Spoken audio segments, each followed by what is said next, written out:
दोस्तों नमस्कार। चुनाव की इस कड़ी में राजस्थान के लोकसभा क्षेत्र बांसवाड़ा के बारे में आपको जानकारी बता रहे हैं। जो अभी चुनाव यहाँ पर सेकंड फेज में है, 26/4/2024 को। यहाँ कितने प्रत्याशी है, कौन यहाँ से सांसद है वर्तमान में, ये सारी डिटेल से हम बात करते हैं अगले 5-7 मिनट में। तो वीडियो में बने रहें। शुरू करते हैं। सबसे पहले यहाँ के जो सिटिंग सांसद है उसके बारे में। यहाँ बीजेपी से सिटिंग सांसद कनकमल कटारा है और कनकमल कटारा ने 2019 में 7,11,709 मत, 50% के करीब लगभग मत उनको मिले हैं वे। और इनके सामने कांग्रेस के तायाचंद भगोरा, उनको 4,06,245 यानी 28% के हिसाब से उनको भी वोट मिले हैं। अब यहाँ 8 विधानसभा क्षेत्र हैं। कनकमल कटारा लगभग 3 लाख से ऊपर उन्होंने जीत दर्ज की है, जो जीत का मार्जिन था। वैसे मैं आपको ये बताते चलूँ, राजस्थान में लगभग 2 से 3 लाख हर सीट का औसत, सभी सीटों को मिला के देखा जाए तो औसत है। कुछ सीटें ऐसी है जो 1 लाख के अंदर है, कम है वो, लेकिन ज़्यादातर सीटें हैं।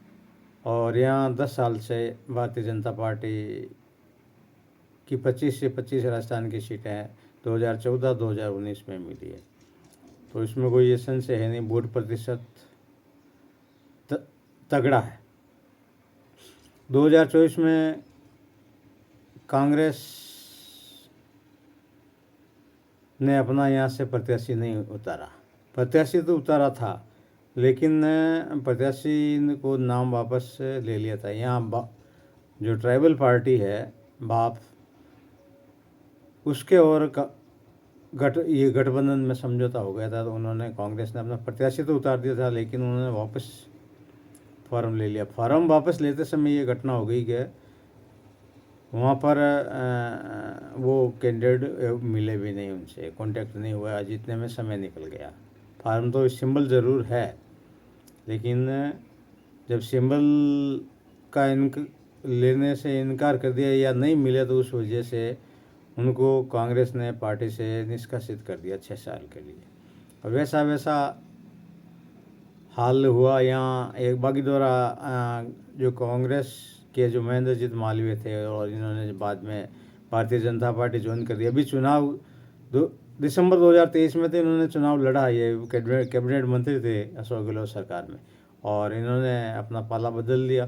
तो इन्होंने पूरा पार्टी से इस्तीफा दिया। तो उनकी विधायक की सीट भी खाली हो गई, तो उसका भी उपचुनाव साथ में हो रहा है। वहाँ पर भी ऐसा हुआ, समर्थन बाप को दिया, लेकिन वहाँ भी कैंडिडेट नहीं मिला, और फिर बाद में उसी कैंडिडेट को भी 6 साल के लिए पार्टी ने निष्कासित कर दिया। तो भाजपा से महेंद्र सिंह मालवीय को टिकट दिया, जो कांग्रेस के पाले से आए और यहाँ इधर पाला बदल गए, और कांग्रेस ने अपना टिकट नहीं दिया और बाप का समर्थन दिया। राजकुमार रोत बाप से चुनाव लड़ रहे हैं। और विधायकों की अगर बात की जाए तो कांग्रेस के 3 हैं, भाजपा के 4 है और बाप के 1 है। अब चलते हम, कुल यहाँ 8 विधानसभा क्षेत्र है, और ये लगभग आदिवासी बहुल क्षेत्र ज़्यादा है इसमें, जो मध्य प्रदेश, उधर गुजरात है, और सीमा बॉर्डर पे लग रहा है ये बांसवाड़ा। डूंगरपुर, सागवाड़ा, चौरासी, घाटोल, गढ़ी, बांसवाड़ा, बागीदोरा और कुशलगढ़, इस तरीके से ये 8 सीटें हैं। अब 8 सीटों में अगर आप सीट के हिसाब से आपको बतावें, तो डूंगरपुर विधानसभा से 45,602 भारतीय जनता पार्टी को मत मिले। तो वहीं सागवाड़ा से 75,184 मत मिले भारतीय जनता पार्टी को। चौरासी विधानसभा से 41,984 मत मिले। घाटोल से 55,540, गढ़ी से 87,392 भारतीय जनता पार्टी को वोट मिले। बांसवाड़ा से 91,617 भारतीय जनता पार्टी को वोट मिले। बागीदोरा से 60,387 वोट भारतीय जनता पार्टी को मिले। कुशलगढ़ से 87,676 भारतीय जनता पार्टी को वोट मिले। ये 8 विधानसभा में जो भारतीय जनता पार्टी के 4 विधायक इनमें से जीते हैं और 4 हारे हैं। 8 कुल ये जो सीटें आ रही है विधानसभा की लोकसभा के क्षेत्र में। उसी प्रकार कांग्रेस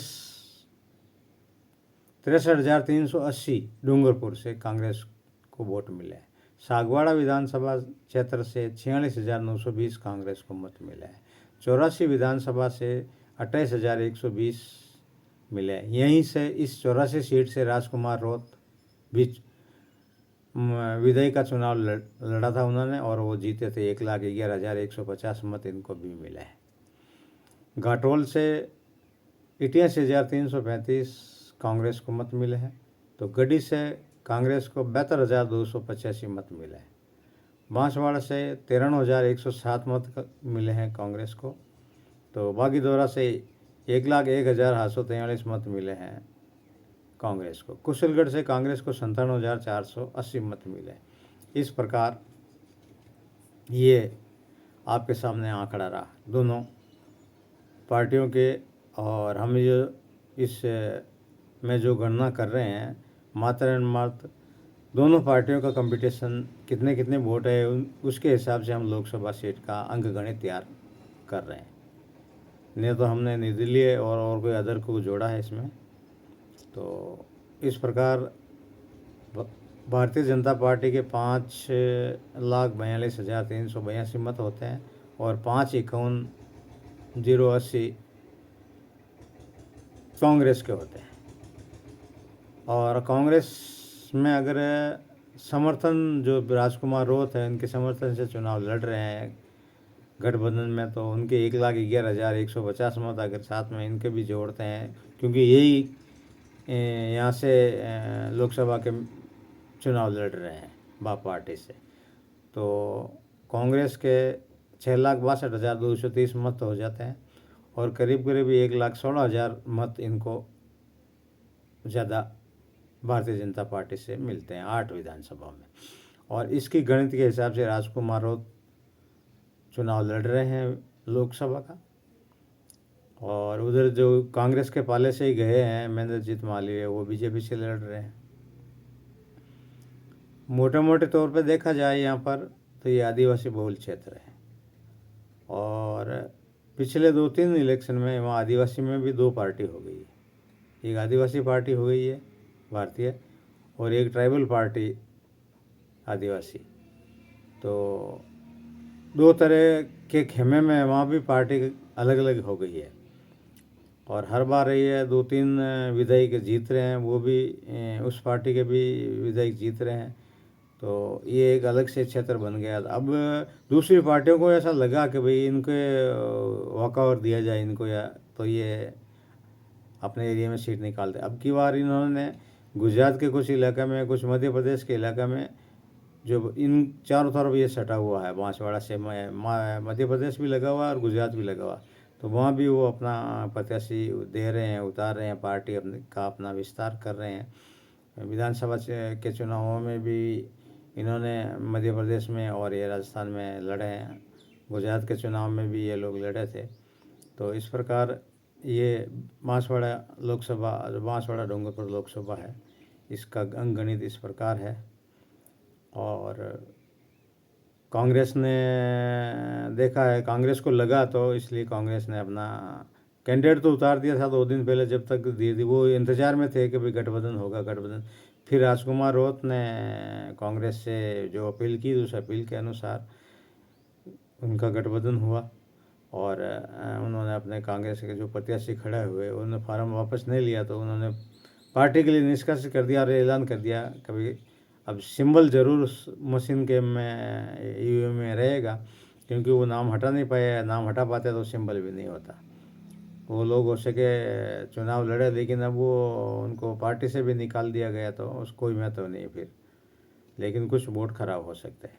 तो इस प्रकार ये डूंगरपुर लोकसभा के बारे में हम आपको जानकारी दी है। आपको कैसे लगी जानकारी ज़रूर बताइएगा, शेयर कीजिएगा, लाइक कीजिएगा। और 2019 और वर्तमान में कौन और इन लोकसभा में विधानसभा की क्या स्थिति, इसके बारे में आपको जानकारी दी। आपका बहुत बहुत धन्यवाद। जय हिंद, जय भारत।